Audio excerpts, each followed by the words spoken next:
17-year-old Darius Johnson had grown up in the little river town of Millstone, a place where everybody seemed to know everybody, and yet people like him were rarely listened to, because he was just another black kid from the poor side of town where the houses leaned sideways from years of neglect and the sidewalks cracked under weeds. But ever since he was little, his father, who worked long hours as a welder before he passed away in a factory accident, had taught him to pay attention to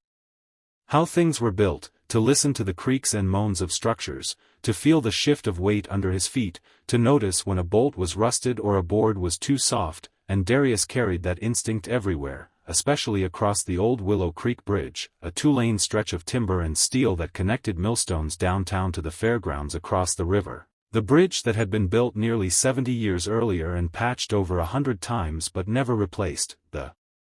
bridge.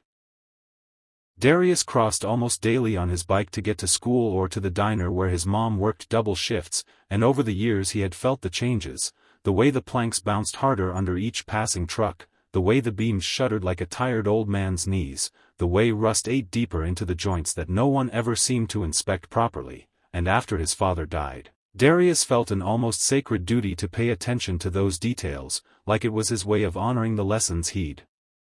been taught. So when he noticed how one support beam had cracked so wide you could fit 2 fingers inside, he snapped a photo on his beat-up phone and carried it to the town council meeting, nervous in his hand-me-down hoodie, his voice shaky as he waited his turn in the public comments section, then poured out what he had seen, explaining that the bridge was dangerous, that people's lives could be at risk, holding up his phone like a piece of proof no one could deny. But the response was humiliation, first in the form of eye rolls from the council members who whispered to one another as if a boy like him could never know what he was talking about, then in the smirks of the audience who chuckled as the mayor leaned into the microphone and said, "Son, I think the town's engineers know a little more than a high schooler with a cell phone camera," making people laugh louder, drowning out Darius's desperate insistence that he wasn't making it up, that the bridge was truly in danger, and by the time he sat back down his cheeks were burning and his stomach churned with shame. Yet he refused to stop, coming back the following week with even more photos, pointing out the way trucks left dents in the boards, describing the sounds he heard when the river swelled during storms, but once again they brushed him off, one councilwoman even sighing loudly and telling him maybe he should focus on his grades instead of scaring people with ghost stories, and the mayor sealing his humiliation with a cruel little joke that he repeated to reporters, "If this boy's so smart about bridges, maybe he ought to build us a new one himself," a line that circulated around school the next day, repeated by classmates who snickered in the hallway and called him "Bridge Boy," while shoving his books out of his hands, and Darius carried that wound deep, knowing he was right but unable to make anyone believe him, until finally the day came when his warnings would either be vindicated or silenced forever. The day of the town's annual parade, when hundreds gathered by the riverside to march, to celebrate, to walk across the very bridge he had begged them to avoid, a bridge strung with bunting and flags, a ribbon tied across its center where the mayor would cut it as a ceremonial gesture, the high school marching band lined up with shining instruments, parents snapping photos of their children in costumes, vendors shouting as they sold lemonade and popcorn, the sun blazing down on a scene of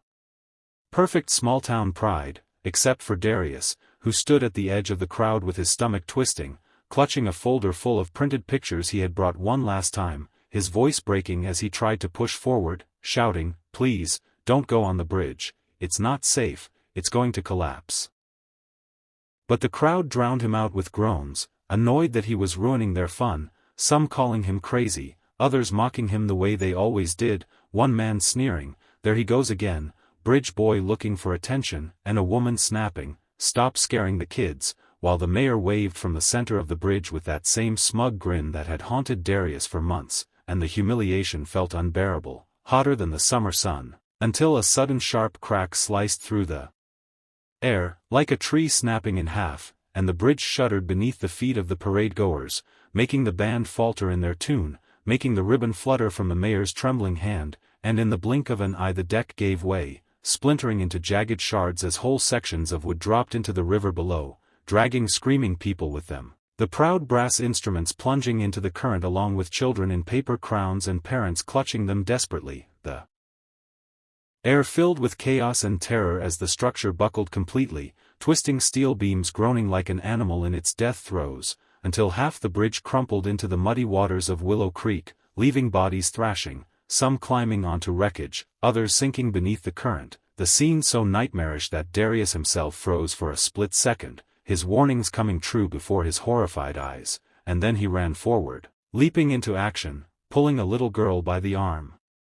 Before she could tumble deeper into the water, shouting for others to help, grabbing at shoulders and hands, doing everything he could to save the same people who had laughed at him, the same people who had humiliated him, and while sirens wailed in the distance, while first responders rushed in too late to prevent the disaster, people turned toward him with eyes that no longer mocked but carried the heavy weight of guilt and shame, eyes that silently admitted he had been right all along, and